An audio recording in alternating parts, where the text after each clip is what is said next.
Hi there, welcome to Energetic Self-Defense. This is Grace Hart, and today we are talking about that gut feeling, that inner knowing, intuition, clear awareness. And a friend of mine mentioned a quote, and unfortunately she couldn't tell me who said it, and Google wasn't much help. But I still wanted to talk to you about it. So the quote that she gave me was, "The rational mind is the enemy of intuition." And I loved that. And I started to look at, I'm sure you have experienced times where you just knew you shouldn't have signed that contract or, crossed that street or whatever it was, and you did it. And you're going, wow, I had that gut feeling and I didn't listen to it. And then there's also the experience of, when you hear about tragedies on the news and they always say, I just knew I shouldn't have crossed that road, for example. Now, I had a huge aha moment when I was with my domestic violence counsellor, and she said to me, "Your gut can never be perpetrated on." And I was like, what? And she just kept talking. Like the rest of I said, well, hang on. Whoa, just pull back right there. What? And she said, yeah, an abuser can't actually affect your gut, can't perpetrate on your gut. And I said, well, I felt all along that my gut's been faulty, because I chose these people that, one was incredibly abusive in one way and another one was abusive in a different way. And I said, so I must be wrong. My gut must be wrong. And she said, no, your gut is fine. It can actually never be affected. It will always be all-knowing. However, when you are traumatized, if you have post-traumatic stress disorder, or I think they've dropped the D now, or you've just received trauma, it's your connection to your gut gets reduced or completely ripped apart. So your gut's fine, but your ability to hear it, connect to it, can be substantially reduced or totally separated from. So you're not wrong, your gut's fine. It's just that if you're the sort of person that keeps on making, quote unquote bad choices, your gut's fine. It's just your ability to listen to your gut, hear it, and act in accordance with it is the issue.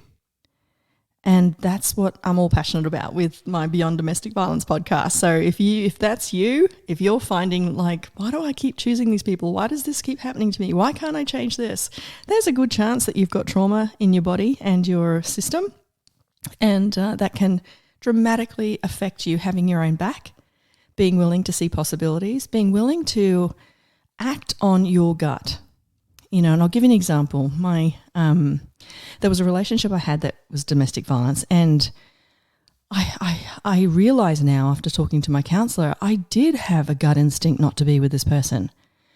But because of my upbringing, I didn't have boundaries or the ability to say, hey, that doesn't work for me, or it's not okay. Like if you notice someone lies, you wouldn't choose it. You would just say, red flag, bye-bye, But you make all these allowances because you want to see possibilities, because you believe in something changing. And, this is how abusers hook us in. Anyway, I spoke to my gran because it was getting to the end where it was like marry or not marry. And I just had this, now I realize it was a gut knowing saying don't do it. However, because I wanted to believe in love and because I wanted to, please parents and all that sort of stuff, you make choices that are against your gut. Anyway, but back then I did not even think I had connection to my gut. It was more just this weird feeling, and I just wanted to be okay with the choices. And so I went and saw my grandmother, and I said, look, I need to make this choice, whether to be committed to this person or not. And I'm confused. Now, I do want to pause and say, guys, the very fact, if you're confused about anything, whether to sign that contract, move into that house, take that job, please don't do it. The very fact that you're questioning it is usually enough to know it's a no. But what we tend to do, because of our upbringing, because of our inability to connect to our gut, we want everything to be happy and rosy and beautiful, and we just want to see the good. And that's, again, how perpetrators abuse. So my gran pulled out a 50-cent coin, and I was like, what are you doing? And she said, look, this has been going on for a very long time and I can't tell you what to do because I don't know. Only you know. And I said, but I don't know. And she goes, yeah, no, this will fix it. I said, all right. And she looked at me and she said, heads, you marry, tails, you don't. And before I could even say anything, she was really strict. Like, she was like, this is it, and whatever it is, you're going to do it. End of story. And I wanted to ask a question. She goes, no. And she flipped the coin and it landed on what it landed on. And I got instant relief. And I was like, oh. And she said to me, that's the one that you need to do. Now that landed on don't marry this person. So I had asked the question. I had got the gut response, the inner knowing, the connection to the clear awareness, do not marry this person. Because as soon as I saw the coin, it landed on what my gut wanted, what my gut knew was true. Now the opposite would happen if I actually got the energy of, oh no, then the gut is saying, no, you're meant to marry him. So it doesn't matter it's just follow your reaction. If it's a relief, then you know that's what you're meant to do. If it's a, oh no, that's letting you know you're not meant to do it. So, and you can actually just keep doing that yourself. Just flip the coin and cover it so you don't see it, because you need to get that instant kind of hit of the information. So what I'm talking to you about today is energetic self-defense on, please recognize that your gut is not broken. It can never be broken. What can get broken is your capacity to listen to it, and even when you hear it, to have enough of your back to take that action. And with trauma and abuse, just like with myself, even though I questioned it, even though I got the body response of you do not marry this person, I still went ahead and did it. Why? I understand why now. I didn't then. What happens is we all have parts, right? And I've spoken to you in my domestic violence podcast about the flower. So when you're in the center of the flower, you're being you. And then you have these petals, and your petals are your inner community, and some of the petals are disassociated or disenfranchised parts. Now, the inner community petals are just like your dolphins. They're like, okay, you need to speak in front of, 10,000 people. You might need a bit of energy. That might be one of your team to come in. They're parts of your personality that you can go and speak in front of people. Because believe it or not, I'm an introvert, and I would much rather just be alone at home, alone just in my own space, or with one person, a couple of people that I care about. I'm not the sort of person that you would see at a party or a gathering. It's just way too much activity for me. And I once heard a gentleman talk about how to pick whether you're an introvert or extrovert. And I'm just going to throw this in because I thought it was fascinating. He said, when you go out and you meet people, do you feel topped up? In other words, with every interaction you have, it's like you get coins, you get these energy bursts. And so the more people you connect with during the day, the greater you feel and the more energetic you feel. Or the more people that you connect with, do you find yourself losing energy?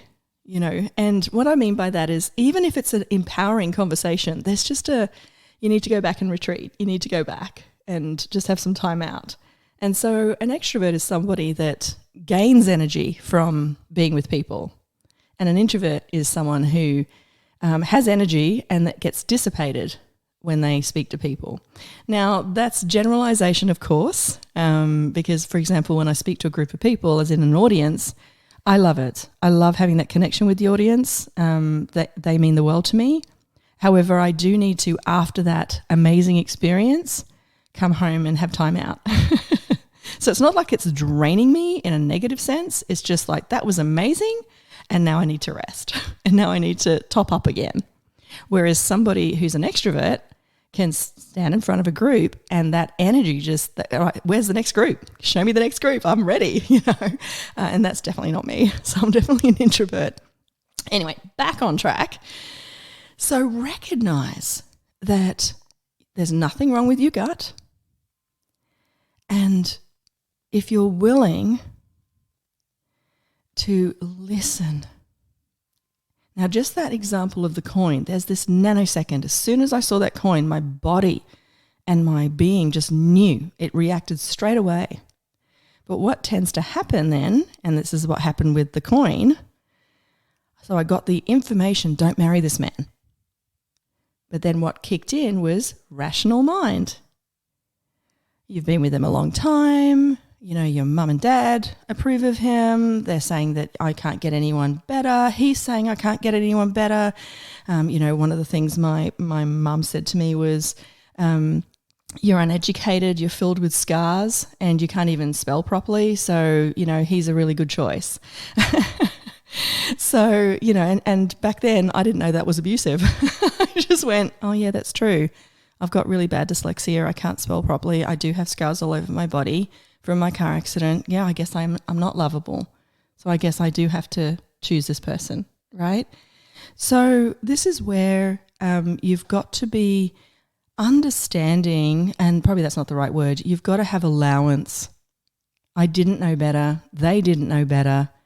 I'm sure if they had their own backs, they would have said to me, warning signs, red flags going on here. I've just been reading an amazing book. Actually, I'll put it down in the information on the podcast by Joe, I think it's Navarro, but apologies, that might not be correct. He's an FBI agent, former, and he's got a book called 4 Dangerous Personalities. And oh my gosh, it is the best book ever. I've learned so much from this man. I went straight onto Kindle and bought all his books. Amazing knowledge on these different kind of personalities. And if you're someone that keeps on choosing people that abuse you or, just lying to you or whatever it is, you're in conflict all the time, there's a good chance that you've got trauma in your life that is allowing you to have these people, because I had no idea they existed. No idea. And when I read this book of the 4 personalities, 3 of those personalities was the person that I was with. And he's got this amazing 150 sentences on, for example, there's the predator, there's the narcissist. That's 2 of the 4. Anyway, so if I had known that information, if I had my back, if I had been taught boundaries, if I had been taught a sense of value, even though I can't spell very well, even though I have dyslexia, even though I have scars, I'm a beautiful being who deserves to be in a relationship where there is encouragement and kindness, right? But I wasn't brought up that way. I didn't have that information. And when I looked for it, it wasn't coming from them.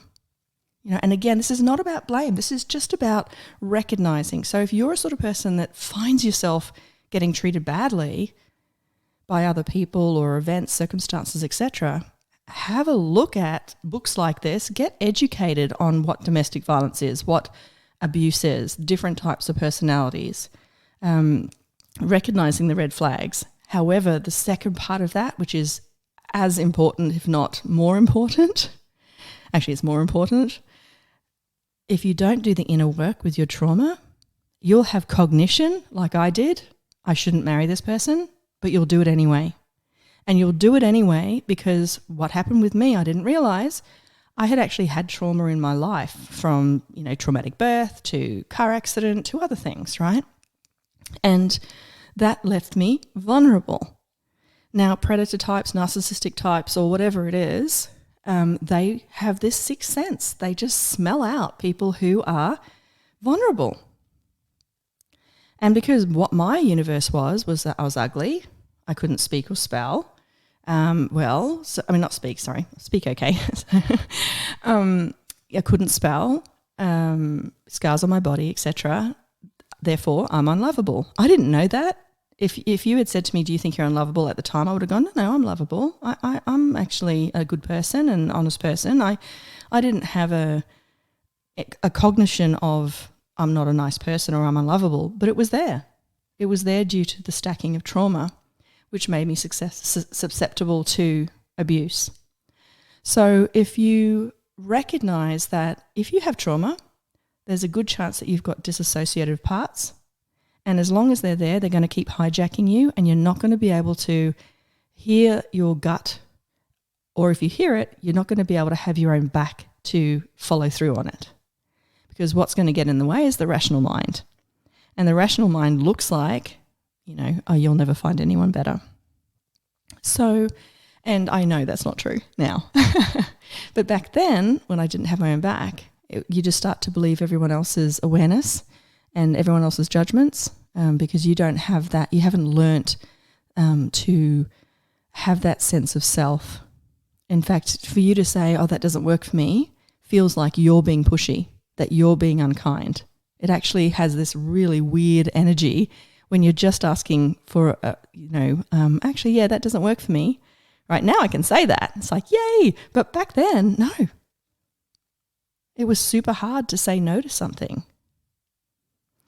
So that's another signpost. If you can't say what you're truly feeling, if you're in a relationship and you cannot truly feel free to say what's true for you, that's a red flag right there. However, you might cognitively know that, but if you can't leave that relationship or make the changes that's required with them,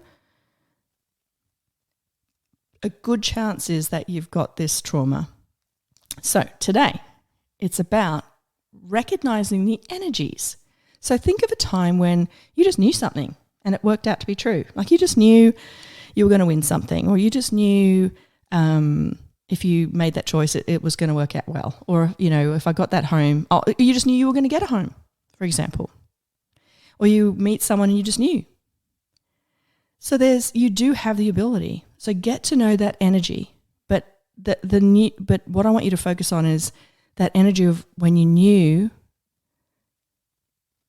that something was working out, that something was going to be great. Stick with that first so you get the energy of what it's like to choose in a way that's going to create and generate from you.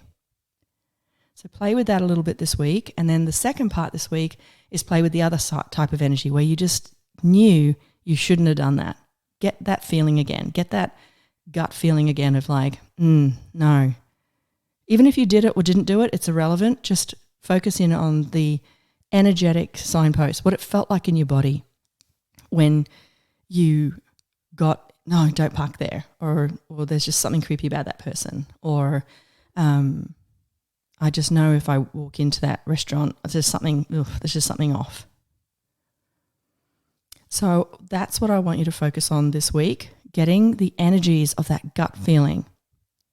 And if you wanted to, you could play with that, the coin example. And so if there's something that you're questioning, just, should I do this or should I do that? Play with that, and then you'll get to learn that your gut, there's nothing wrong with your gut. And what I would love you to do this week is as much as possible, anything that comes up with a choice, imagine you flipped that coin. Now, what I mean by that is stop the thinking. So if somebody says, hey, do you want to go out to dinner tonight? Before you go into thinking about, tonight, what work do I have on? Do I have enough time to, get home, shower and get ready? Is it the restaurant I want? Who's going? Before you get into any of that, as soon as the person asked, hey, do you want to go out for dinner tonight? Right there in that nanosecond, pull your energy to that, and you will know, yes, I should go to that. Well, not should. Yes, it'll generate and create. It feels good. Or your gut will go, no. And what I've found when I've been playing with this, it's quite surprising. When you've got trauma and you've been dealing with trauma, the amount of times that what you think is your gut is actually your thinking. What you think is your gut is actually your judgment. What you think is your gut is your rational mind. What you think is your gut is the abuse that has been perpetrated on you. So the judgment, you're not a good mom, or you're stupid, or you're ugly, or whatever. And we have just become so used to it, it feels like it's our gut. So a lot of people think, oh no, I have an awareness of something, but really I've got a judgment about something. And so the only way you can tell the difference between an awareness and a judgment is by the energy. Even if when I say the words, awareness, Get the energy around that. Awareness. There's a spaciousness, right? But if I say judgment, it goes kind of wonky, right? So get to know these energies. And as I said, it's one thing to get to know them, but if you have a disconnect from your innate knowing, from your very being, you're still going to get yourself in trouble because you're going to do something against your gut. And as I said, the worst part of that spectrum is somebody who gets raped, who knew they shouldn't have crossed that road, but did anyway because it was going to save them time. So let's choose to create from an energetic awareness rather than a rational mind. The rational mind can get you to marry someone you shouldn't be married to, get you into a contract that's going to cost you money or create hardship in some way, right? An example of this is there was somebody on a Facebook post I read where she went for a private rental and she just had this feeling that something was off. So she questioned it and she said, "Oh, would you mind if I just do a drive-by?" And so she drove by and she still felt weird. So she said, "Oh, look, would you mind if I actually go in and have a look at the house inside?" I was like, "Yep, no worries." Anyway, what ended up happening, it was a total con. And she thought it was enough that she did the drive-by. It was enough that she went in and saw the tenants there and that all was fine. And then she organised the movers. When she got there, the house was empty, no tenants, no nothing, and she couldn't get in. And this person had taken all her money from, her 4 weeks of rent and bond of 4 weeks, plus the moving costs, etc., right? So that's a situation that's saying her gut, there's nothing wrong with her gut. Her gut was saying, warning, warning, warning. And then her rational mind came in saying, "Oh, okay, you're saying there's something wrong. Let me prove you wrong, and I'll do a drive-by." And then the gut goes, "Still got the gut feeling." And then she's gone, "Okay, let me prove you wrong, gut, because I really want to get this house. It's more important for me to get this house than follow this gut." And then she, goes and looks at the home and the gut feeling's still there. And then her rational mind goes, "You know what? I've done the due diligence. I've driven a drive-by and gone past and I've now gone into the home. I'm choosing it." And then look what's happened. So this is where please get that you have this barometer that nothing can mess with. No predator, no abuser, no evilness can touch it. It's your job to know it's there, and it's your job to receive the information from it. And when I say job, it's not really a job, but that's what's going to generate and create for you. That your very being knows it. However, if you're not able to receive it and act on it, or even receive it at all, that's when you need to do some trauma work. And also energetically look after yourself. That's what energetic self-defense is about. Okay, so yes, this week, that's all I want you to do. Just become aware of that instant feeling when someone asks you to do something or invites you somewhere or you're making a choice. And get the difference between that and your rational mind that wants to convince you. Awareness is awareness. Knowing is knowing. It's instantaneous. It has nothing around it, and it has no desire to convince you. If you are being convinced or seeking to convince yourself, then that is most likely a trauma part or your inner critic, and you're not actually connected to your own intuition, your own very being. And of course, it can be other things as well, but that's just my highlight in my area that I like to speak about. So this week, let's do this. Get the energies of that beautiful inner knowing. Let it be your friend and do the work that's required so you can actually listen to it, and not only listen to it, act on it. It's when you follow the energetic self-defense, not only will you be protected from these type of people, you will actually also create and generate your life in ways that you can't even imagine. Can't even imagine. Like, for example, on just a funny side note, I was on Facebook and I just there was this ad for Tupperware, and I just clicked on it because it felt good. No logic, no rational mind. And this person was playing a game. And the gut feeling was like, oh, if I play this, I'm going to win. There wasn't no thinking. It was just this knowing. And I played, and I won a prize, of Tupperware. So, this is the thing. It's like, not only will it protect you, it'll generate and create for you. And so when there is the contract that comes up, or a potential new relationship, or whatever it is, you've got that connection to your gut. And if you get that warning, no, reverse, you reverse. Or if it's actually, it's generative and creative, then, that's it. Great. 2 more steps forward. Okay, have a beautiful week, and I'll catch you later. Bye.